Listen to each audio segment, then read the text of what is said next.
नमस्कार दोस्तों, स्वागत है आपका भाई पढ़ ले के यूट्यूब चैनल पर। तो जो भी नए स्टूडेंट्स इस क्लास को देख रहे हैं उन्हें मैं बता देता हूँ कि हम यूपीएससी सिविल सर्विसेज एग्जाम के प्रीलिम्स 2026 के लिए लास्ट 12 ईयर के प्रीवियस ईयर क्वेश्चंस को सॉल्व कर रहे हैं। और हम यहाँ पर हर दिन 15 क्वेश्चंस को सॉल्व करते हैं। और सिर्फ 15 क्वेश्चंस को सिंपली सॉल्व करके आगे नहीं बढ़ते, बल्कि हर एक क्वेश्चन का डिटेल्ड एक्सप्लेनेशन देखते हैं। अगर उस पर्टिकुलर क्वेश्चन में कोई इंपॉर्टेंट कीवर्ड है जिससे रिलेटेड हम स्टैटिक का पोर्शन कवर कर सकते हैं, तो हम वो भी करते हैं। एंड साथ ही साथ हम देखते हैं कुछ सेम ट्रिक्स। सेम ट्रिक्स का मतलब और कुछ नहीं है, बल्कि यूपीएससी की लैंग्वेज को समझना है। अगर आप यूपीएससी की लैंग्वेज को समझ जाते हैं तो बहुत से ऐसे क्वेश्चंस हैं जिनमें बहुत सी ऐसी स्टेटमेंट्स हैं जिन्हें आप एलिमिनेट करके अपने आंसर तक आसानी से पहुंच सकते हैं।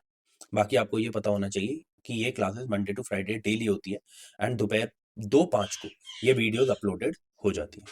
अभी तक हमने, आज है डे नंबर 83, तो अब तक हमने डे नंबर 82 तक 2014 से लेके 2023 तक के प्रीवियस ईयर पेपर्स को कंप्लीट कर लिया है। ठीक है। और डे नंबर 82 में हमने स्टार्ट किया था 2024 का प्रीवियस ईयर पेपर। आज है डे नंबर 83, जहां पर हम इसी 2024 के प्रीवियस ईयर पेपर के क्वेश्चन नंबर 16 से लेके क्वेश्चन नंबर 30 तक को कंप्लीट करेंगे।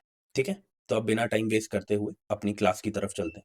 जो भी नए स्टूडेंट्स देख रहे हैं आज की क्लास को एज अ ट्रायल क्लास देख सकते हैं, फिर डे नंबर 1 से या फिर जिस भी ईयर से आप प्रीवियस ईयर पेपर्स को करना चाहते हैं वहां से आप उन्हें देख सकते हैं। बाकी अगर मेरी स्पीड किसी को स्लो लगती है तो वीडियो की स्पीड को 1.25 या 1.5 पे भी करके देख सकते हैं। हर क्वेश्चन से पहले मैं आपको 10 टू 15 सेकंड्स दूंगा। आप क्वेश्चन को पढ़ेंगे, समझेंगे, आंसर मार्क करने की कोशिश करेंगे और उसके बाद मैं आपको एक्सप्लेन करूंगा। ऐसा इसलिए करते हैं, इस प्रैक्टिस को हम इसलिए करते हैं ताकि आपका पहले क्वेश्चन पढ़ना इंपॉर्टेंट है। जब आप क्वेश्चन को पढ़ लेंगे तो it will be easy for me to explain things to you. ठीक है। तो अब 15 सेकंड्स आपके पास, सोच लो, समझ लो and then we will see this question. चलिए।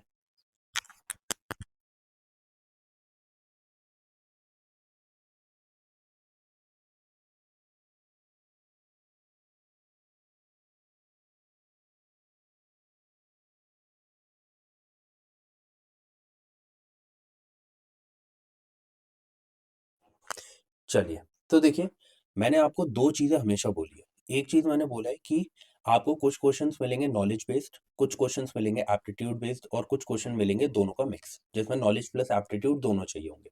आज भी इसी तरीके से हम क्वेश्चन्स को देखेंगे कि कौन से नॉलेज बेस्ड थे, कौन से एप्टीट्यूड बेस्ड थे और कौन से ऐसे थे जिनमें दोनों की ज़रूरत है। तो ये वाला जो क्वेश्चन है, ये आपका नॉलेज बेस्ड में आता है। क्यों? क्योंकि आपको पता है प्रीवियस ईयर पेपर्स की जो थीम है वो बार-बार रिपीट होती है ना? ऐसा नहीं है कि सेम थीम है तो सेम क्वेश्चन आएंगे, नहीं। उसी थीम से रिलेटेड क्वेश्चंस आपको देखने को मिलते हैं। जैसे पीटलैंड से रिलेटेड क्वेश्चन हमने पहले देखा था, जहां मैंने आपको बताया था कि पीटलैंड क्या होता है ना? आज भी देखेंगे उस चीज को। ऐसा नहीं है कि एक बार पढ़ लिया तो फिर से नहीं पढ़ेंगे, फिर से भी पढ़ेंगे। पर अभी मैं कुछ कनेक्ट करवाने की कोशिश कर रहा हूँ, पहले वो देख लेते हैं। तो अब इसमें क्या किया, जब पीटलैंड से रिलेटेड एक अच्छा क्वेश्चन पूछा गया था, तो जब आप रिवाइज कर रहे थे, जैसे मैंने आपको वहां पे भी बताया था, तो हमने देखा था कि वर्ल्ड का लार्जेस्ट पीटलैंड कौन सा है। ठीक है। अब ऐसे क्वेश्चन क्यों पूछे जाते हैं, देखो, अगर कोई स्टैटिक क्वेश्चन आए तो उसमें कोई कीवर्ड है तो उस कीवर्ड से रिलेटेड एक प्रॉपर क्वेश्चन पूछ लिया जाएगा। ठीक है। अगर कोई प्रॉपर क्वेश्चन पूछा गया है तो उससे रिलेटेड फैक्ट्स आपको पता होने चाहिए। और ऐसे ही किया, इससे रिलेटेड एक प्रॉपर क्वेश्चन पहले पूछा गया था तो उससे रिलेटेड अब एक फैक्ट पूछ लिया। तो इस क्वेश्चन में दिया है, one of the following regions has the world's largest tropical peatland which holds about 3 years worth of global carbon emission from fossil fuels, and the possible destruction of which can exert detrimental effects on the global climate. Which one of the following denotes the region? अब इसमें आप कुछ नहीं कर सकते। अगर आपको knowledge है, अगर आपने करंट अफेयर्स को ढंग से पढ़ा है, ठीक है, तो आप इस क्वेश्चन को कर लेंगे। अगर आपने करंट अफेयर्स को अच्छे से नहीं पढ़ा है, ठीक है, आपको नॉलेज नहीं है, तो ऐसे क्वेश्चंस को स्किप कर देना, नहीं तो आप अपना टाइम वेस्ट करेंगे। अब एक ट्रिक जो आपको बताई जाती है कि जब भी कोई इजी नेम दे रखे हैं उसके बाद एक अलग सा नाम दे दिया है तो उसको मार्क करो। देखो, ऐसी चीजें जो है वो करेक्ट होने का जो, जिसे हम कहते हैं रेशियो है, वो 3:10 है, या फिर मैं बोलूँ 30% है। ठीक है। अब ऐसी चीजें अपने दिमाग में नहीं रखनी है, मैं तो यही बोलूंगा सिर्फ नॉलेज के साथ जाएं ऐसे क्वेश्चंस पर। ठीक है। इसका जो राइट आंसर है वो है कॉन्गो बेसिन। अब इससे क्या रिलेटेड हम कुछ कर सकते हैं? नहीं। अभी एक फैक्ट था, आना था, आ गया। हमारा काम क्या है, थोड़ा सा स्टैटिक पढ़ लेते हैं। ठीक है। पीटलैंड के बारे में पढ़ लेते हैं। पीटलैंड क्या होता है? मैंने आपके लिए इमेज ऐड करी है, देखिए। पीटलैंड कुछ इस तरीके का एरिया, आपको यहाँ पे क्या क्या देखने को मिल रहा है, ठीक है। ऊपर वाला टेक्स्ट पढ़ेंगे, पहले ये देख लेते हैं, पिक्चर से समझने की कोशिश करेंगे तो हमारी मेमोरी में भी ज्यादा टाइम रहेगा। यहाँ पे हमें पानी भरा हुआ दिख रहा है, मतलब कि वाटर लॉक्ड एरिया होगा, ठीक है। क्या यहाँ पे आपको कोई ट्रीज देखने को मिल रहे हैं? नहीं, ट्रीज देखने को नहीं मिल रहे, ग्रासेस देखने को मिल रही है, ठीक है। तो ये ऐसे एरियाज होते हैं जहाँ पे हमें ट्रीज देखने को नहीं मिलते हैं, ग्रासेस मेनली देखने को मिलती है। अब डिफरेंट स्पीशीज होती है ग्रासेस की, ऐसा नहीं है एक ही स्पीशीज मिलेगी, हर टाइप के होते हैं। यहाँ पर आप देखेंगे वाटर लॉक्ड एरिया है, तो इसका मतलब क्या है, यहाँ पर आपको कैसा रीजन ये देखने को मिलेगा, ये आपको एनारोबिक रीजन देखने को मिलेगा। इसका मतलब क्या है, यहाँ पर ऑक्सीजन की कमी होती है, इस एरिया में ऑक्सीजन की कमी होती है। अब ऑक्सीजन की कमी जैसे ही होगी, आपको पता है कि वहां पर एक चीज हो जाती है। क्या होता है कि अगर यहाँ पे कोई भी डेड एंड डीके एनिमल्स आपको देखने को मिलेंगे, तो उनका डीकॉम्पोजिशन जो है वो क्या हो जाएगा, वो स्लो हो जाएगा, वो स्लो हो जाएगा। तो जहां जहां पर पानी ज्यादा है, लो ऑक्सीजन है, वहां पर डीकॉम्पोजिशन कम हो जाता है, ये हमें पता है। तो यही चीजें हमें यहाँ पे देखने को मिलती है। अब जरा टेक्स्ट पे चल लेते हैं, पिक्चर को देख के ही हम बहुत सारी चीजें समझ सकते हैं, ठीक है। Water locked terrestrial wetland ecosystem है। अब इससे क्या समझ में आई बात, कि इन्हें हम वेटलैंड भी बोलेंगे। जो पीटलैंड होते हैं वो वेटलैंड का पार्ट होते हैं, ये बात याद रखनी है। Where due to low oxygen, यहाँ पे लो ऑक्सीजन देखने को मिल रही है, क्यों? क्योंकि वाटर लॉक्ड एरिया, सिंपल सी बात है, और एसिडिक कंडीशंस है यहाँ पे। इस वजह से जो डीकॉम्पोजिशन का प्रोसेस है वो क्या होता है, वो मतलब आप समझो वो पार्शियल डीकॉम्पोजिशन हमें यहाँ पे देखने को मिलता है। फुली डीकॉम्पोज कोई भी ऑर्गेनिज्म नहीं हो पाता है, ठीक है। तो पार्शियल डिकेड प्लांट्स हमें यहाँ पे देखने को मिलते हैं, ठीक है। इस वजह से क्या है, हमें यहाँ पर एक्यूमुलेशन देखने को मिलता है, किसका? थाउजेंड्स ऑफ ईयर्स एज पीट, किसका? जो भी प्लांट मैटर है, एनिमल मैटर है, उनका। अब सबसे इंपॉर्टेंट चीज जो आपको पता होनी चाहिए, अगर ये क्वेश्चन रिपीट होता है तो ये फैक्ट पूछा जाएगा। सबसे पहले आपको याद रखना है, पीटलैंड सिर्फ 3% एरिया कवर करते हैं अर्थ का, 3% एरिया कवर करते हैं, वो भी लैंड पे, अर्थ का, ठीक है। बट जितने भी वर्ल्ड के फॉरेस्ट हैं, उनका ट्वाइस ये कार्बन को स्टोर करते हैं। मतलब कि जो कार्बन सीक्वेस्ट्रेशन है, यहाँ पर बहुत ज्यादा देखने को मिलता है, 2 times of what forest, world's forest do, ठीक है। जो भी कार्बन सीक्वेस्ट्रेशन वर्ल्ड के सारे फॉरेस्ट मिला के करते हैं, उसका डबल कौन करता है? सिर्फ 3% जो लैंड कवर कर रहा है, विच इज पीटलैंड। ये बात आपको पता होनी चाहिए। आगे बढ़ते हैं, देखो, जिस क्वेश्चन में भी हमें टाइम लगाना होगा उस क्वेश्चन में मैं टाइम लगाऊंगा, जिस क्वेश्चन में हमें टाइम नहीं लगाना होगा उसमें मैं सीधा आगे बढ़ूंगा। अब देखो, पर fluoro alkyl and poly fluoro alkyl substances के बारे में ये क्वेश्चन है। अब क्या पीछे थीम जिसे हम कहते हैं कि रिपीट हुई? बिल्कुल हुई। पीएफएएस के बारे में पहले भी ऑप्शन में दिया गया था प्रीवियस ईयर में, ठीक है। अब क्या हुआ, मैंने आपको बोला है जब भी कोई ऑप्शंस में चीज दी जाती है आपको उसके बारे में अच्छे से पढ़ना है, क्योंकि आगे जाकर वो चीज रिपीट होगी, ठीक है। अब अगर वो चीज ऑप्शंस में थी, तो अब वो आगे जाके एक प्रॉपर क्वेश्चन के सामने के वे में हमें देखने को मिलेगी। अब यहाँ पे भी हमने देखा, ऑप्शन में हमें पहले दिया था पीएफएएस के बारे में, अब उसके ऊपर एक प्रॉपर क्वेश्चन बना दिया, ठीक है।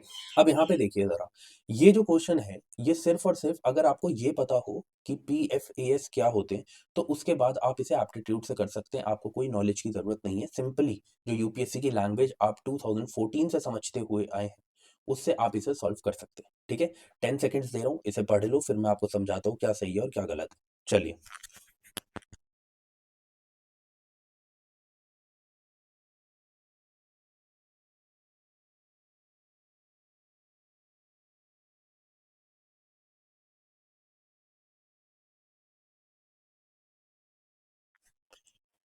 चलिए।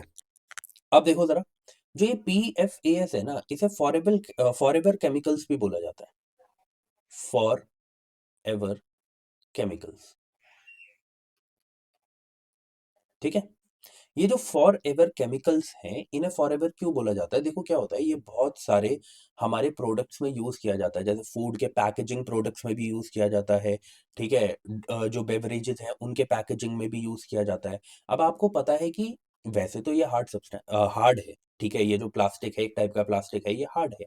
But the problem is this कि ना, आपको पता है कि जब भी हम क्यों मना करते हैं कि प्लास्टिक के बॉटल्स में पानी नहीं पीना चाहिए, क्योंकि उसके कुछ पार्टिकल्स हैं जो विद टाइम धीरे धीरे उस पानी में मिलते जाते हैं, ठीक है। या फिर कोई भी बेवरेज है, हॉट बेवरेज है, उसमें मिलते जाते हैं। अब क्या है, प्रॉब्लम ये है कि इससे हमें बायो एक्यूमुलेशन देखने को मिलता है। अगर लॉन्ग टर्म आप इसका यूज कर रहे हैं तो आपकी बॉडी में ये जो मैटर है, ये जो पार्टिकल्स हैं, इसके जो पार्टिकल्स है सब्सटेंस के, वो आपकी बॉडी में एक्यूमुलेट होते जाएंगे। दिस इज द रीजन कि मना किया जाता है कि प्लास्टिक की बॉटल्स में और जो भी ऐसे प्रोडक्ट्स हैं, ठीक है, उनमें पानी को नहीं पीना चाहिए या कोई भी हॉट बेवरेज नहीं पीनी चाहिए। ठीक है, जो आप वो चाय पी लेते हैं ना, जो एक छोटा सा कप होता है ना, उसमें आप जाके चाय पी लेते हैं, दैट इज नॉट गुड। वो आप मत करिए। ठीक है, जो आपको मेनली सारे चाय स्टॉल्स पे मिल जाएगा देखने को। अब देखो यहाँ पे लिखा है PFAS are found to be wide spread in drinking water, food and food packaging materials. ये तो चीज मैंने अभी आपको बताई, तो ये चीज तो एकदम करेक्ट है। अब देखो मैं एक चीज बताता हूँ आपको, क्या यहाँ पर ये लिखा था कि सिर्फ इनमें मिलता है? ऐसा नहीं लिखा। बहुत ही वाइड स्टेटमेंट है, सिंपल स्टेटमेंट है। मैंने आपको बार बार बोला, 2014 के प्रीवियस ईयर पेपर से बता रहा हूँ कि ये चीजें बार बार आपको देखने को मिलेंगी, ऐसी स्टेटमेंट्स करेक्ट होती है, इनमें आपको कुछ भी गलत नहीं देखने को मिलता। अब क्या बोला गया है? PFAS are not easily degraded in the environment. अब आप ना एक चीज सिंपल सोचो, कभी भी कोई भी सब्सटेंस है, वो इन्वायरमेंट से रिलेटेड उसमें क्वेश्चन आ रहा है, तो वो क्यों आ रहा होगा?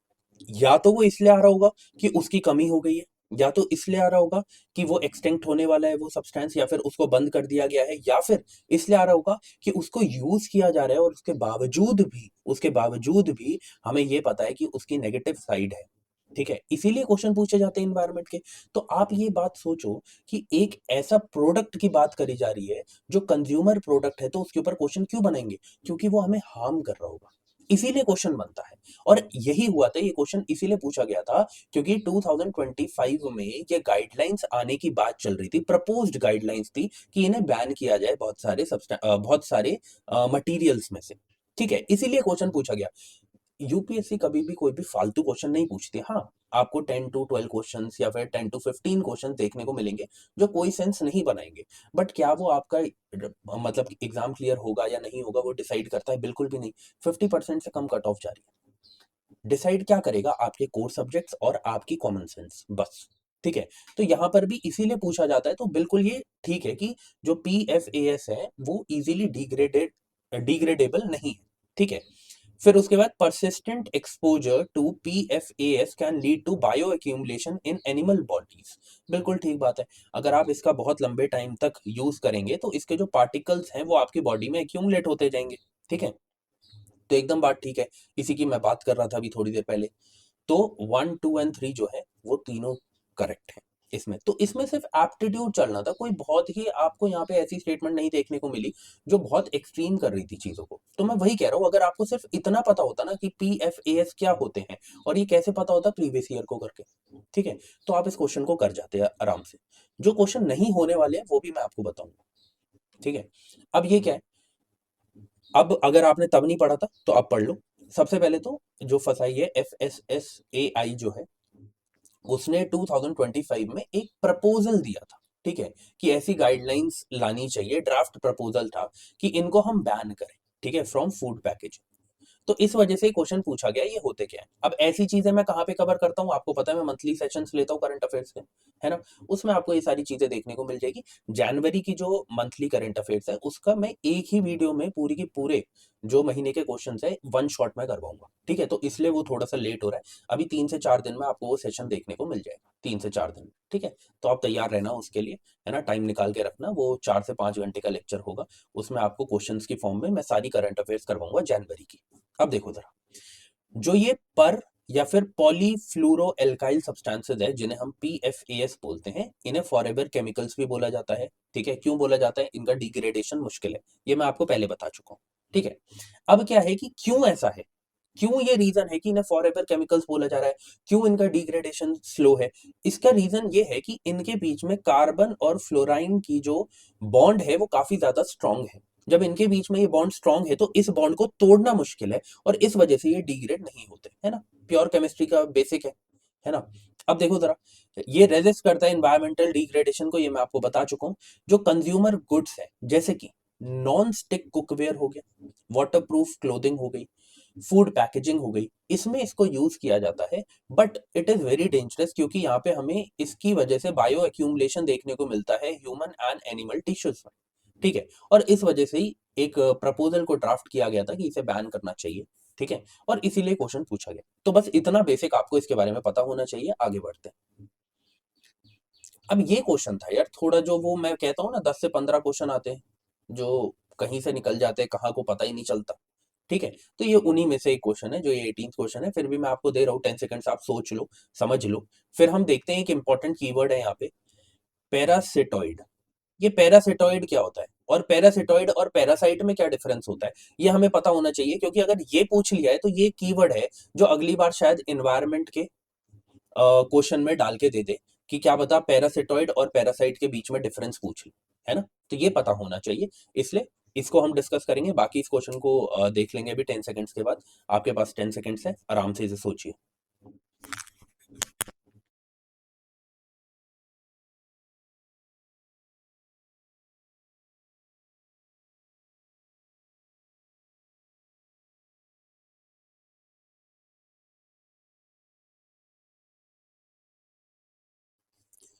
चलिए, अब देखिए जरा, इन तीनों में से जो पैरासिटॉइड स्पीशीज है वो कौन कौन सी है? सबसे पहली है कैराबिड बीटल्स, ठीक है? फिर है फ्लाइज, एंड देन है वेस्प्स। अब क्या है ना, कि अगर आपको पता ही नहीं है पैरासिटॉइड स्पीशीज है क्या, तो आप कैसे पता लगाओगे, है ना, कि कौन सी सही है कौन सी नहीं है? ये दोनों नहीं है।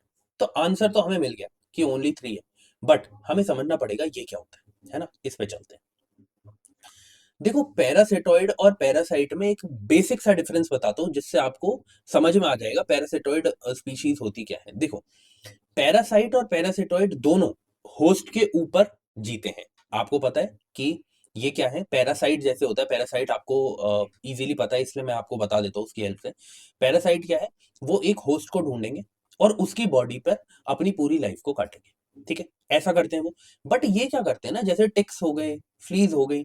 जो टिक्स का मतलब होता है, जैसे आप देखते हो ना डॉग्स के ऊपर कीड़े पड़ जाते हैं, है ना? तो वो जो टिक्स हैं, वो एक्चुअल में पैरासाइट हैं, वो होस्ट की बॉडी के ऊपर जीते हैं, बट उन्हें बहुत कम है जो किल करते हैं। उन्हें ऐसा नहीं है कि हमेशा मार देते हैं, ठीक है? अगर, जैसे समझ लो, अगर कि बहुत सारे टिक्स हो गए, ठीक है, वो ज्यादा खून पी रहे हैं, तो वो उसे मारने के लिए नहीं पी रहे, वो अपनी अपने आप को जीवित रखने के लिए पी रहे हैं, ठीक है, उसका खून। और इस वजह से फिर इन्फेक्शन होगा और वो मर जाएगा, वो बात अलग है, रेयरली ऐसा होता है, ठीक है?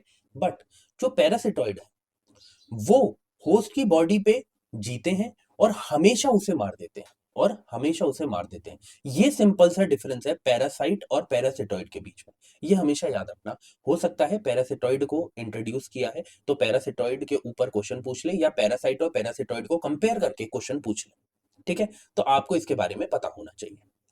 अब यहाँ पे यही लिखा है, पैरासिटॉइड ऐसे ऑर्गेनिजम्स हैं जो यूजुअली इंसेक्ट होते हैं, जैसे वैस्प हो गई, फ्लाइज हो गई, जिस जो whose larvae develop by feeding on और ultimately killing a single host organism, है ना? अपने होस्ट पे जिसके ऊपर जीवित रहते हैं उसको हमेशा मार देते हैं। और ट्रू पैरासाइट के बारे में मैंने आपको अभी बता दिया, तो इसके बारे में कुछ ज्यादा पढ़ने की जरूरत नहीं है। तो फेटल रिलेशनशिप होता है इनका आपस में, है ना? कैसे? अपना जो होस्ट है उसे ये हमेशा मार देते हैं। लाइफ साइकिल में हमें क्या देखने को मिलता है? जो अडल्ट फीमेल्स है वो एग ले करती हैं अपने होस्ट के ऊपर, और उसके बाद क्या होता है, वो जो लार्वा है, जब हैच मतलब वो जो लार्वा है जब टूटता है, तो उस टाइम पर क्या होता है कि वो कंज्यूम कर लेता है उस होस्ट को, ठीक है? अगर वो इंटरनली कंज्यूम कर रहा है तो उसको क्या बोलते हैं? Endo parasitoid. अगर वो एक्सटर्नली करता है तो बोलते हैं एक्टो पैरासिटॉइड। बस इतना सा डिफरेंस है, ये पता होना चाहिए। बेसिक बेसिक आपको चीजें पता होनी चाहिए हर चीज के बारे में, ठीक है? अब ये क्वेश्चन मेरे हिसाब से रिलेटिवली इजी था, बट हो सकता है बहुत लोगों को ये टर्म्स ना पता हो। उन्हें ये ना पता हो कि पी फैमिली लेग्यूमिनियस होती है, तो लेग्यूमिनियस जो होंगे वो सारे के सारे इसमें आएंगे। अगर ये नहीं पता है तो शायद मुश्किल हो सकता है, बट मेरे हिसाब से this was a easy question. ऊपर वाले क्वेश्चन की तरह ये एक, जिसे हम कहते हैं, बाउंसर नहीं था, ठीक है? तो आपके पास क्या है? आपके पास अभी 10 सेकंड से, आप इसे देख लो, उसके बाद हम देखते हैं क्या सही है और क्या गलत है। चलिए।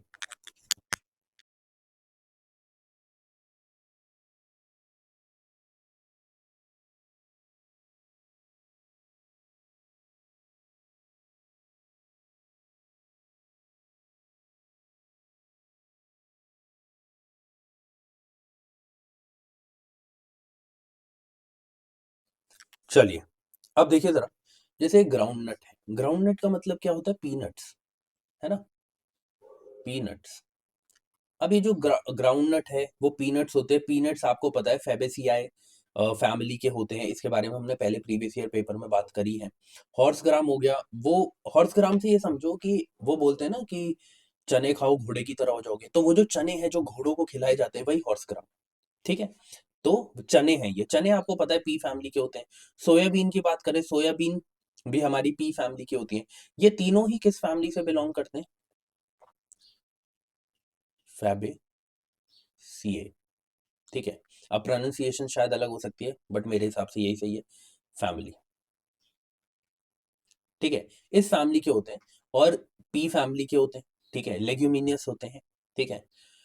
तो इसका जो आंसर होगा 1 2 एंड 3 होगा, मतलब ऑल थ्री, ठीक है। अब ये क्वेश्चन मेरे हिसाब से इजी था, बट हो सकता है आपको ना हो इस बारे में नॉलेज, तो आप ना कर पाए, बट मेरे हिसाब से मैक्सिमम लोगों को इसकी नॉलेज होगी। आगे बढ़ते हैं। अब ये क्वेश्चन जो है ना, ये कैंसल्ड क्वेश्चन था, ठीक है, ये कैंसल्ड क्वेश्चन था, तो हम इसके ऊपर बात नहीं करेंगे। बट हाँ, एक काम कर लेते हैं कि इसमें एक कीवर्ड हम मुझे देखने को मिला, एक कीवर्ड मुझे देखने को मिला है, जो कि क्या है? वर्मिन। इस वर्मिन को देख लेते हैं, ये वर्मिन क्या होता है। देखो, वर्मिन का मतलब होता है कुछ ऐसे स्मॉल वाइल्ड एनिमल्स जो डिजीज कैरी करते हैं और प्लांट्स और जो भी फूड है उसे डिस्ट्रॉय करते हैं, उन्हें हम वर्मिन कैटेगरी में रखते हैं, ठीक है। तो अब क्या है कि मैं यहाँ पे लिख देता हूं, ये ऐसे, they are small wild animals that carry that carry diseases and destroy plants and animals, ठीक है। बस ये पता होना चाहिए इसके बारे में, ये एक यहाँ पे कीवर्ड था जो मुझे लगा कि आपको पता होना चाहिए, ठीक है। चलिए आगे बढ़ते हैं। वैसे ये क्वेश्चन कैंसिल कर दिया था यूपीएससी ने। अब ये क्वेश्चन ना, बस इसमें एक नाम ऐसा है उसकी वजह से बहुत इजी है। देखो, ये सिसाडा या किकाडा कुछ भी बोल सकते हैं इसे, तो ये नहीं पता, चलो कोई बात नहीं। फ्रॉग हॉपर, ये ऐसा नाम था जिससे आप पता कर सकते थे ये क्या है। फ्रॉग हॉपर हो गया, ग्रास हॉपर हो गया, ये सारे क्या है? ये सारे इंसेक्ट्स हैं, ठीक है। तो बस इसको अगर आप ग्रास हॉपर से कनेक्ट कर लेते, जो कि बचपन में आप देखते हो, है ना, ग्रीन कलर का होता है ग्रास हॉपर, जो लंबी लंबी छलांग मारता है। वैसे ही जो फ्रॉग हॉपर होता है वो ऐसे ही आपको ब्राउन कलर का देखने को मिलेगा, ब्राउनिश कलर का होता है, और वो भी ऐसे ही छलांग मारता है। बस फ्रॉग हॉपर और जो ग्रास हॉपर है उसमें इतना डिफरेंस, आपको मेन डिफरेंस, बड़ा बड़ा डिफरेंस ये देखने को मिलेगा, ठीक है। तो इससे आप इस को कर सकते थे इस क्वेश्चन को। बट फिर से मैं आपसे एक बात बोलूंगा कि करंट अफेयर्स के सेशंस को लो, वहां पर ऐसी छोटी छोटी जब स्पीशीज आती है मैं डेली बेसिस पे बताता हूँ। देखो, अगर मैं एक स्पीशीज का सेशन लेके आऊँ ना, स्पीशीज इन न्यूज का सेशन पूरे साल का, तो आपको कोई फायदा नहीं होने वाला। मैं अभी भी बता रहा हूँ, इतनी सारी स्पीशीज को पढ़ के पहली बात तो आप अपने 4 से 5 घंटे बर्बाद करेंगे, ठीक है। मैं वो वाले बोल रहा हूँ, जब आप उस पूरे सेशन को देख लोगे, वो पूरे के पूरे आप अपने घंटे खराब करोगे, क्योंकि आपको याद कुछ होना नहीं है उसमें से। जब आप एक साथ स्पीशीज इन न्यूज इतनी सारी देखते हैं ना, तो आपको डिफरेंस ही समझ में नहीं आता कि स्पीशीज में क्या है, कौन कहाँ मिलती है, क्यों न्यूज में है, नहीं होता। इसलिए मैं कहूंगा मंथली बेसिस पे आप करो स्पीशीज इन न्यूज को, और इनके ऊपर इतना ध्यान मत देना। मैं अभी भी बोल रहा हूँ, इनको करने का रेशियो बहुत कम है। क्योंकि आप देखो, आपसे क्वेश्चन कैसे पूछे जा रहे हैं, जेस्टेशन पीरियड पूछा जा रहा है, ठीक है, ये पूछा जा रहा है कि ये सेंट मार्किंग करते हैं या नहीं करते हैं, ऐसे क्वेश्चन पूछे जा रहे हैं। आप कहाँ तक जाओगे, कहाँ तक पढ़ोगे? तो ऐसी जगह ही इनपुट डालो जहां से आउटपुट ज्यादा मिले। तो डेली बेसिस, डेली कह रहा हूँ, मंथली बेसिस पे जितने आपको स्पीचेज एंड न्यूज मिल रहे हैं जो मैं आपको दे रहा हूँ, उतने पढ़ लो, ठीक है, उतना इंपॉर्टेंट है। बट एक एक लेक्चर प्लीज मत करना कोई भी 4 5 घंटे का, क्योंकि आप वो अपने घंटे बर्बाद ही करोगे, आपको याद कुछ नहीं होने वाला है। मैं अभी भी बता रहा हूँ, ठीक है। वहां एग्जाम टाइम पे आप प्रेशर में सब कुछ भूल जाओगे। इसलिए जो चीज आप मंथली बेसिस पे करते हो, डेली बेसिस पे करते हो, वही एट द एंड आपको याद रहती है, ठीक है। आगे बढ़ते हैं। अब ये question pure aptitude based question था, pure aptitude based question, knowledge नहीं है तब भी कोई फर्क नहीं पड़ेगा इसमें। बस लैंग्वेज को समझो, कुछ एक्सट्रीम दिया है तो हटाओ, नहीं दिया तो रखो इसमें, और उसके बाद सॉल्व करके आगे बढ़ो, ठीक है। चलिए, 10 सेकंड दे रहा हूँ, उसके बाद हम देखते हैं क्या सही है और क्या गलत है।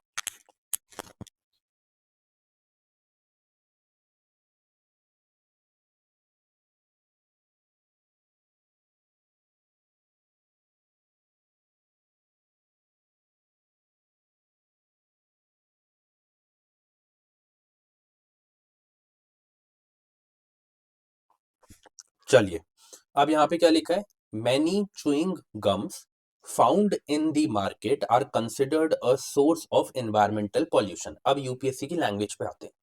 क्या बोला? ऑल? नहीं बोला। लिखा मैनी, ज्यादातर, बिल्कुल सही बात है। ठीक है, मैं यही कहता हूं कि आप अगर यूपीएससी की लैंग्वेज को समझ गए ना, तो यार बहुत सारे क्वेश्चंस, मैं तो कहता हूँ 20 to 25 क्वेश्चंस आप ऐसे ही ठीक करने वाले हो। ठीक है, सिर्फ इसकी बेसिक्स को समझकर मैं आपको बता रहा हूँ ये बात, और आप जब ये चीज देखेंगे ना एग्जाम में बैठ के, तो आपको समझ में आएगा भाई बहुत फायदा हुआ है। ठीक है, तो मैनी च्युइंगम्स, कुछ एक्सट्रीम नहीं बोला, ज्यादातर बोला है, बिल्कुल सही बात है कि सोर्स है एनवायरमेंटल पॉल्यूशन का। अब मान लो आपने इस बात को सही मान लिया, ठीक है, क्योंकि आपको पता है दोनों स्टेटमेंट तो गलत हो नहीं सकती हैं, दोनों स्टेटमेंट गलत होगी नहीं। अब क्या है कि आपने सेकंड स्टेटमेंट, इसमें आप कंफ्यूजन में रह गई, होता है या नहीं होता, चलो कोई बात नहीं। Many chewing gums contain plastic as a gum base. ठीक है, अब इस बात को थोड़ा सा ऐसे सोचना, जब आप च्यूइंग गम्स को थूक देते हैं, ठीक है, आपने उसे ग्राउंड पे छोड़ दिया, ठीक है, उसके बाद ये बोल रहे हैं वो इन्वायरमेंटल पॉल्यूशन है, और बोला ऐसा इसीलिए है क्योंकि वो डिग्रेड नहीं होती होगी, क्योंकि उसका बेस प्लास्टिक है। अब आप इस बात को सोचो, आप समझ रहे हो कि चाहे क्या पता ये गलत हो, क्या पता वो इन्वायरमेंटल पॉल्यूशन ना करती हो, लेकिन अगर वो इन्वायरमेंटल पॉल्यूशन नहीं करती, अगर हम इस स्टेटमेंट को गलत मान लेते हैं, तो इस वाली स्टेटमेंट पे आओ, इधर तो लिखा है कि वो गम बेस उसका प्लास्टिक है, और जब गम प्लेस बेस प्लास्टिक है तो इन्वायरमेंटल पॉल्यूशन तो करेगी। ठीक है, तो इसका मतलब अगर ये स्टेटमेंट सही है, तो इस स्टेटमेंट का सही होना तो बनता है। अब मान लो कि आपने बोला कि नहीं, ये गलत है, तो अगर वो इन्वायरमेंटल पॉल्यूशन कर रही है, तो उसमें ये तो नहीं लिखा ना सारी की सारी च्युइंगम का प्लास्टिक बेस जो है वो जो गम बेस है वो प्लास्टिक है। इसमें बोला मैनी का। तो मैं इसीलिए आपको बोलता हूँ, देखो आप इसे कनेक्ट करके भी दोनों को करेक्ट कर सकते थे, आपको पता चल जाता हाँ दोनों करेक्ट है।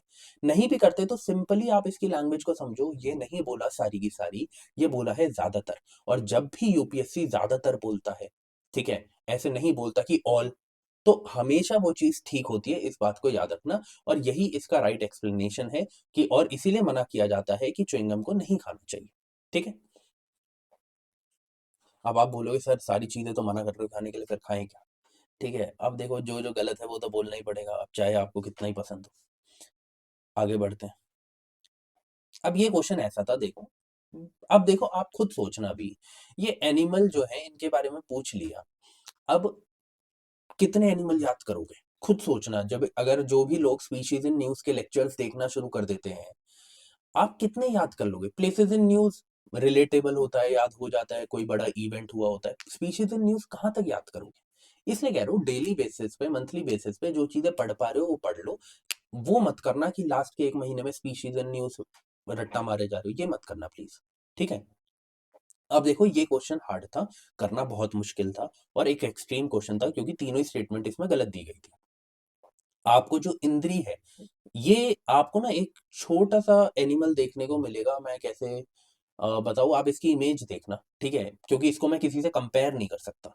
तो ये कहाँ पे देखने को मिलता है? मेडागास्कर। मेडागास्कर,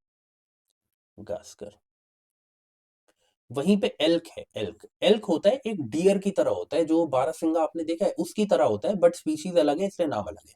ठीक है, तो आप इसे देख सकते हैं, इमेज देखना आप इसकी, आपको समझ में आ जाएगा। ये आपको नॉर्थ अमेरिका में देखने को मिलता है, नॉर्थ अमेरिका, एंड एक और जगह देखने को मिलता है, एंड नॉर्थ ईस्टर्न एशिया। ठीक है, उसके बाद ये है बोनोबो। बोनोबो आपको चिंपैंजी की तरह एक स्पीशीज है, वो देखने को मिलेगी। ये बिल्कुल भी मेडागास्कर में देखने को नहीं मिलती है, ये हमें कहाँ देखने को मिलती है? डीआरसी में, democratic Republic of Congo, DRC में चिंपैंजी की एक स्पीशीज है, ऐसे आप याद रखो। ठीक है, बाकी आप इमेज देखोगे तो आपको समझ में आ जाएगा। तीनों ही स्टेटमेंट इधर गलत दी गई थी। ठीक है, तो ये क्या है? ये है नन। आगे बढ़ते, अब देखो ऐसे कहां तक याद करोगे? अब आप, आई होप आप मेरी बात समझ पा रहे होंगे। ठीक है, अब ये क्वेश्चन जो है ये नॉलेज बेस्ड क्वेश्चन था, उस साल न्यूज में था, इस वजह से ये पूछ लिया गया। ठीक है, अब इस क्वेश्चन को आप बहुत ही इजीली कर सकते थे, ठीक है, क्योंकि ऑप्शन ही इस तरीके से बना रखे हैं, है ना। तो अब मैं आपको दे रहा हूँ 10 सेकेंड्स, इसको पढ़ लो, 10 to 15 सेकेंड्स दे रहा हूँ, पढ़ लो, फिर हम देखते हैं क्या सही है और क्या गलत है। चलिए।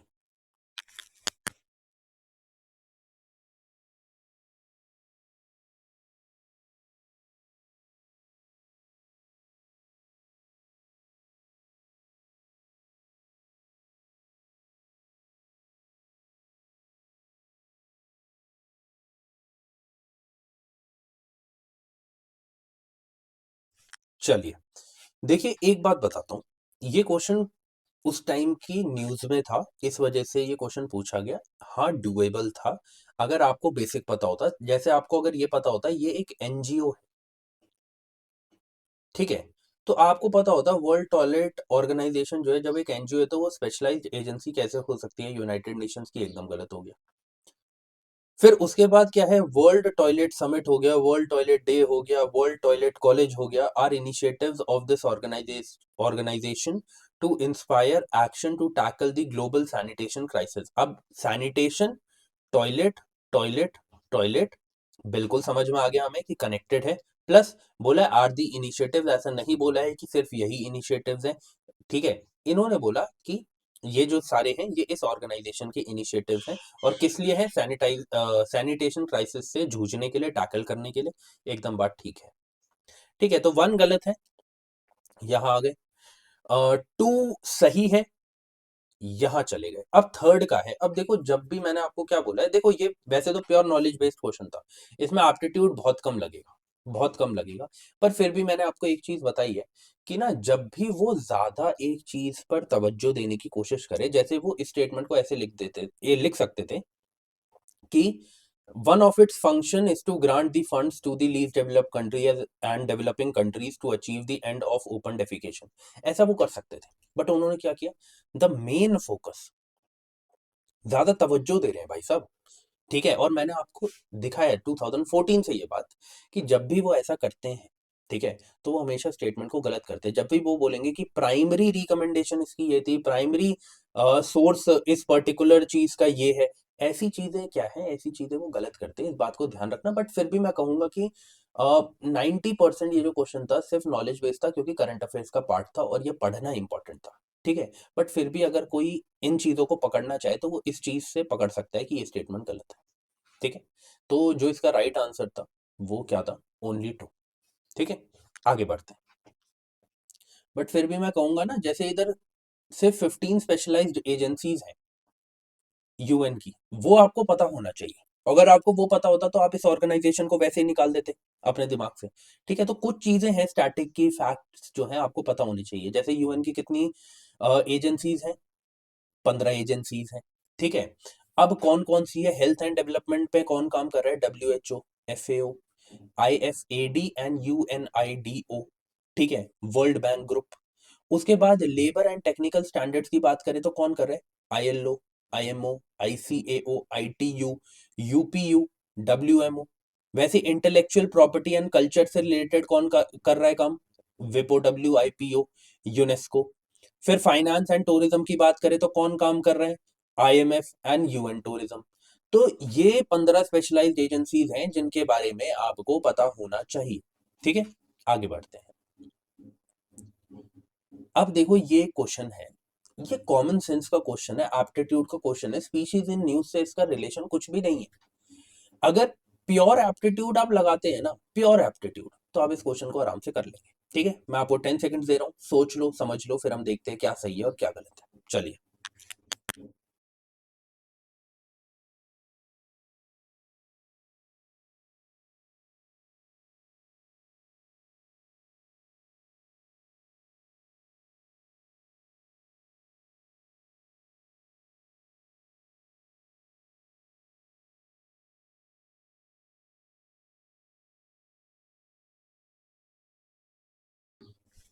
देखो, जैसे हम यहाँ देखने की कोशिश कर रहे हैं, Lions do not have a particular breeding season. अब एक बात सोचना कि लायंस का पर्टिकुलर ब्रीडिंग सीजन होता है या नहीं होता है, क्या ये चीज आपको पता हो सकती है?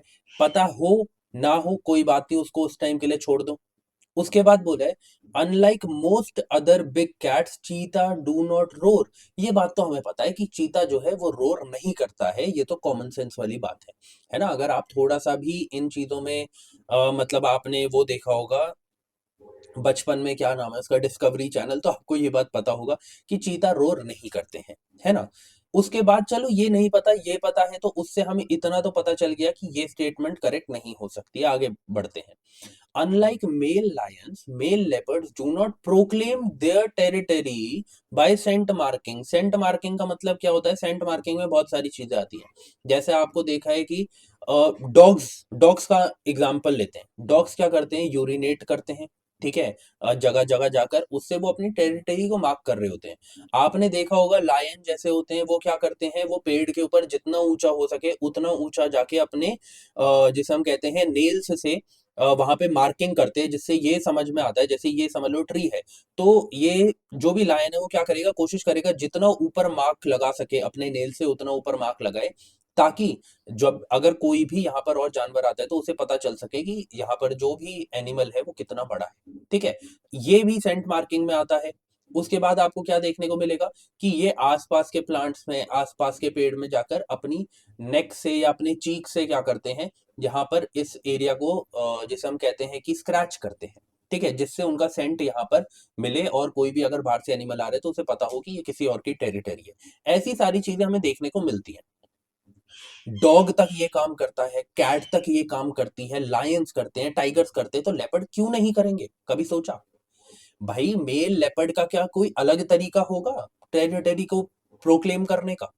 जो काम सारी कैट्स कर रही हैं वही तो लेपर्ड करेगा। डॉग्स तक कर रहे हैं, आपने देखा होगा, तो ये क्यों नहीं करेंगे? और यहाँ पे सेंट मार्किंग लिखा है। सेंट मार्किंग में तो वैसे ही बहुत सारी चीजें आती हैं, ठीक है। तो इसीलिए मैं यही बोलता हूँ कि प्योर एप्टीट्यूड को अगर आप समझने की कोशिश करेंगे, कॉमन सेंस लगाएंगे, तो आपको समझ में आएगा कि क्यों ऐसी चीजें गलत करी जा रही है, ठीक है। तो अगर आपको फर्स्ट चीज नहीं भी पता होता कि लायंस का कोई पर्टिकुलर ब्रीडिंग सीजन नहीं है, तब भी आप इस क्वेश्चन को कर जाते, क्योंकि थर्ड स्टेटमेंट से बाकी सारी स्टेटमेंट्स एलिमिनेट हो जाते। आई होप आपको ये बात समझ में आई होगी, ठीक है। तो ये चीजें जो है ना, ये आपको सिर्फ और सिर्फ प्रीवियस ईयर क्वेश्चंस को प्रैक्टिस करके ही आएगी, ऐसे नहीं आएगी, ठीक है। आगे बढ़ते हैं। अब 100 मिलियन फार्मर्स उस टाइम का एक, जैसे हम कहते हैं, इनिशिएटिव मान लो, या एक इंपॉर्टेंट न्यूज थी। तो यार ये क्वेश्चन ना उस टाइम पर पता होना चाहिए था, आज इसकी कोई भी रेलेवेंस नहीं है, ठीक है। बट मैं इसीलिए कहूंगा ऐसी चीजें हम करंट अफेयर्स में कंप्लीट करते हैं। आप करंट अफेयर्स के सेशन देख लो, मैंने उसे अपलोड किया है। इस मंथ से मैंने ये सोचा है कि मैं एक ही क्लास में पूरी की पूरी करंट अफेयर्स महीने की करवा दूंगा, है ना। पहले मैंने 4 पार्ट में किया, फिर 3 में, फिर 2 में, अब मैं एक में आ गया हूँ। एक में ही मैं आपको सब कुछ करवा दूंगा, ताकि आपको एक दिन ही निकालना पड़े करंट अफेयर्स के लिए जिसमें आपको क्वेश्चंस प्रैक्टिस करने, ठीक है। अब देखो जरा, इसका जो राइट आंसर है वो मैं बता देता हूँ, बट इस साल के हिसाब से कोई रेलेवेंस नहीं है इसकी, ठीक है। जो अब इनिशिएटिव्स आएंगे, जो अब प्रोग्राम्स आएंगे, वो आपको पता होने चाहिए। It is a platform for accelerating the transition towards food and water system that are net zero carbon, nature positive and that aims to increase farmers resilience। ये इसका राइट आंसर था, बट इसमें मैं ज्यादा डिस्कशन नहीं करूंगा because कोई relevance नहीं रखता। अब ये क्वेश्चन जो है ना, ये क्या है? ये नॉलेज प्लस एप्टीट्यूड बेस्ड है, ठीक है। अगर आपको डिस्ट्रीब्यूटेड एनर्जी रिसोर्सेज के बारे में पता है, ठीक है, तो आप इसको समझ जाएंगे। अगर आप इन वर्ड को भी तोड़ देंगे तब भी आप इस क्वेश्चन को एप्टीट्यूड से कर सकते हैं। अगर आपको डिस्ट्रीब्यूटेड एनर्जी रिसोर्सेज का मतलब पता है तो भी आप इसे कर सकते हैं। तो ये नॉलेज और एप्टीट्यूड दोनों से सॉल्व हो सकता है, ठीक है। तो आपको मैं क्या दे रहा हूं? आपको मैं 10 सेकेंड दे रहा हूं, थोड़ा सोच लो, समझ लो। इसको तोड़ दोगे ना, तभी आप आंसर तक पहुंच जाओगे। चलिए,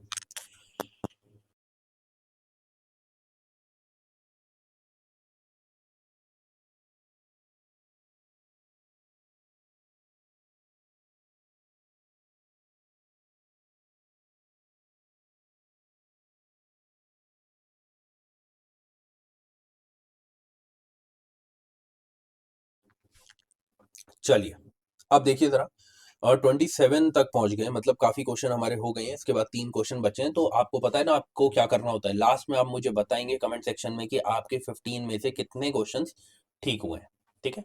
बहुत सारे लोग जो हैं इसका आंसर करते हैं। आपके अपने लिए ही आपको पता चलेगा कि डेली बेसिस पे मैं कितना कर पा रहा हूँ या कितना कर पा रही हूँ, ठीक है। अब देखो जरा, डिस्ट्रीब्यूटेड एनर्जी रिसोर्सेज का मतलब क्या है? थोड़ा तोड़ोगे तो ऐसे एनर्जी रिसोर्सेज जो डिस्ट्रीब्यूटेड हो। अच्छा, तो पहले कैसे होते हैं? हमें ये पता है कि एक प्रॉपर ट्रांसफार्मर लगा होता है कहीं भी सिटी डिस्ट्रिक्ट में, वहां से ट्रांसमिशन लाइंस, मतलब कि जो आपकी इलेक्ट्रिसिटी लाइंस है उसकी हेल्प से घरों तक या टाउन तक ये इलेक्ट्रिसिटी को पहुंचाया जाता है। ये तो तरीका होता है एक। एक क्या है, डिस्ट्रीब्यूटेड एनर्जी रिसोर्सेज। इसमें क्या होता है, अगर ये आपका घर है, अगर ये आपका घर है, तो इसी घर के आसपास ही आपकी क्या पता पर्सनल ही हो ये आपका एनर्जी रिसोर्स होता है। अब वो कैसा हो सकता है, वो आपका roof top solar photovoltaics units भी हो सकती हैं। मतलब कि आपका सोलर प्लांट हो सकता है अपना खुद का, ठीक है। सोलर प्लांट तो नहीं बोलूंगा, बहुत बड़ा हो जाएगा। मतलब आपके सोलर प्लेट्स लगी है आपके घर के ऊपर, है ना, वो आपका एक एनर्जी सोर्स है, ठीक है। आपको पता है बहुत सारे फार्म्स जो हैं वहां पे वो बायोमास जनरेटर्स लगा के रखते हैं, ठीक है। उससे क्या होता है, जो भी फार्म्स में बायोमास क्रिएट किया जाता है उसकी हेल्प से एनर्जी बनाई जाती है। कई आपको पता है जैसे इन्वर्टर्स हो गए, बैटरी स्टोरेज के रूप में उन्हें देखते हैं घरों के अंदर। फ्यूल सेल्स भी इन्हीं बैटरी स्टोरेज की तरह तरह होते हैं जिन्हें यूज किया जाता है, जनरेटर्स एंड ऑल। तो ये सारे ही आपको क्या देखने को मिल रहे हैं, डिस्ट्रीब्यूटेड एनर्जी रिसोर्सेज के एग्जाम्पल्स हैं, ठीक है। ये चीज आपको याद रखनी है। तो अब आपको समझ में आ गया होगा डिस्ट्रीब्यूटेड एनर्जी रिसोर्सेज में और हमें जो ट्रेडिशनल एनर्जी रिसोर्स देखने को मिलता है उसमें क्या डिफरेंस है, ठीक है। तो ऑल फोर जो है इसका राइट आंसर है। अब यहाँ पे देखो क्या लिखा गया, distributed energy resources are small scale decentralised power generation and storage techniques, जैसे roof top solar, batteries, electric vehicles हो गए, है ना। उसके बाद यहाँ पे आपको देखने को मिल रहा है जैसे solar PV panel, small wind turbines, micro hydro powers. ये सारे जो है ये आपको डिस्ट्रीब्यूटेड एनर्जी रिसोर्सेज में देखने को मिलते हैं। जो मैंने आपको बताया है वही यहाँ पे लिखा गया है। तो आप इसे जब पीडीएफ मिल जाएगी आपको भाई पढ़ लेंगे टेलीग्राम चैनल पे, तो आप इसे वहां पे देख सकते हैं, ठीक है। चलिए आगे बढ़ते हैं। अब ये क्वेश्चन है, इसके लिए मैं आपको 10 सेकंड दे रहा हूँ, सोच लो समझ लो, फिर हम देखते हैं क्या सही है और क्या गलत है। चलिए,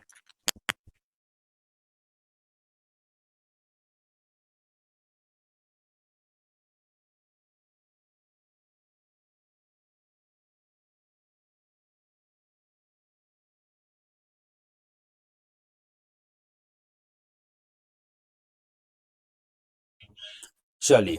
अब देखिए, which one of the following shows a unique relationship with an insect that has coevolved with it and that is the only insect that can pollinate this tree. अब देखो, ऐसे क्वेश्चन क्या करे जा सकते हैं, तभी करे जा सकते हैं अगर कहीं गलती से पढ़ लिया हो, है ना। नहीं तो करना मुश्किल है।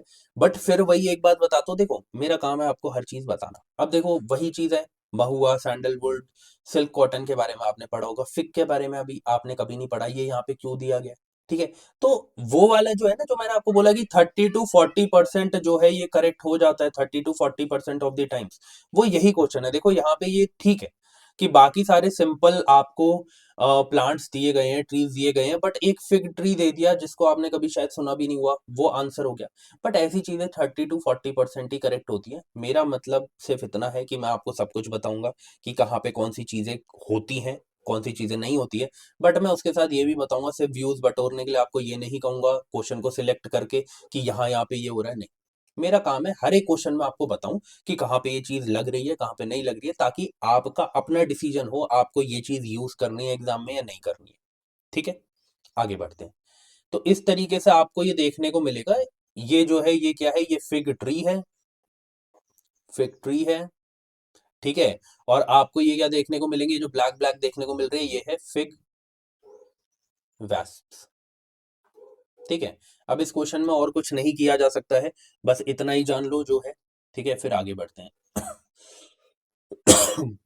अब इसमें से ये देखो, प्योर एप्टीट्यूड बेस्ड क्वेश्चन है। क्या लिखा है, how many of the above have poisonous species among them, poisonous species, ठीक है। कोई भी चीज क्या नेचर में ऐसी है जो कि पॉइजनस ना हो, जो कि पॉइजनस ना हो। क्या इतनी सारी बटरफ्लाईज की स्पीशीज है, क्या उसमें से एक भी बटरफ्लाई स्पीशीज नहीं हो सकती जो पॉइजनस होगी, जो आपके अगर बॉडी पर कहीं पर आ जाए तो रिएक्ट ना करे। समझे इस चीज को। तो ऐसी बटरफ्लाईज हैं। क्या कोई भी ऐसी फिश नहीं है जो पॉइजनस होगी, इतनी सारी फिश की स्पीशीज है, बिल्कुल है, जो पॉइजनस है। क्या इतनी सारी फ्रॉग की स्पीशीज है, क्या उसमें से एक भी फ्रॉग की स्पीशीज नहीं होगी जो पॉइजनस होगी, बिल्कुल होगी। तो मैं वही कह रहा हूं कि ऐसे जो वाइड क्वेश्चंस होते हैं ना, जिसमें सिर्फ इतना बोल दिया how many of the above are poisonous species among them, ये नहीं बोला कि सारी की सारी, बोला अमंग देम। इनमें से अगर एक भी होगी तो हम उसे कंसिडर करेंगे। तो ऐसे क्वेश्चंस में आप सारे ऑप्शंस को करेक्ट मान के चलेंगे अनटिल एंड अनलेस आपको पता हो कि इसमें तो ऐसा होता ही नहीं है। ठीक है? तब आप उसे क्या बोलेंगे, तब आप उसे बोलेंगे कि हाँ, इसको हम कंसिडर नहीं करेंगे, इस ऑप्शन को हम हटाएँगे। लेकिन अगर आपको नॉलेज नहीं है और बहुत ही वाइड क्वेश्चन है, तो आप सबको सही मानो और यही होता हुआ आया है 2014 से अब तक हमने देखा है। ठीक है? पर हाँ, फिर बोलूँगा, अगर 5-6 ऑप्शंस हैं, तो भाई फिर याद रखना कुछ ना कुछ तो गलत होगा। ठीक है? बट हाँ, अगर ऐसे 3 या 4 ऑप्शंस दिए गए हैं, उसमें से पूछे, तो हो सकता है सारे करेक्ट होने की संभावनाएँ होती है। बट अगर 5, 6, 7 दे रखे हैं, तो समझ जाना गलत हो सकता है। बहुत गलत होगा ही होगा उसमें कोई ना कोई। ठीक है? तो ऑल 3 जो है वो राइट आंसर है अभी इसका। आगे बढ़ते हैं। लास्ट।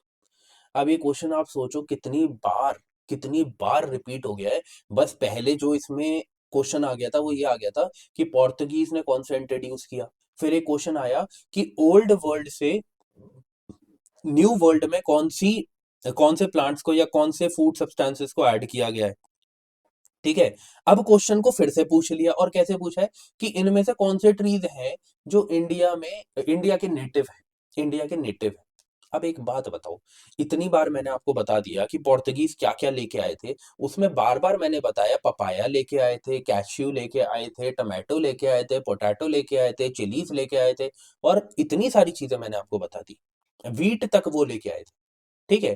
तो अब एक बात सोचो, क्या चीजें रिपीट नहीं हो रही? सेम क्वेश्चन नहीं आएगा कभी भी, मैंने आपको बता दिया। बट थीम और रिलेटेड थीम रिपीट होंगी और बार बार हो रही है। ये चीज मैं आपको प्रीवियस ईयर के आंसर में करवा चुका हूं, जो मैं आपको एक्सप्लेनेशन देता हूं उसमें, कि कैशियो और पपाया कौन लेके आया था, वो लेके आए थे। रेड सैंडर्स तो हमारे यहाँ का नेटिव है ही। ठीक है? तो ओनली वन जो है वो यहाँ पे आपको करेक्ट आंसर देखने को मिलता है। ये चीज अब मैंने फिर से कर दी है, यहाँ पे ऐड कर दी है कि की क्रॉप्स कौन सी है, कौन सी वाली है, जो पोर्तुगीज वाली है।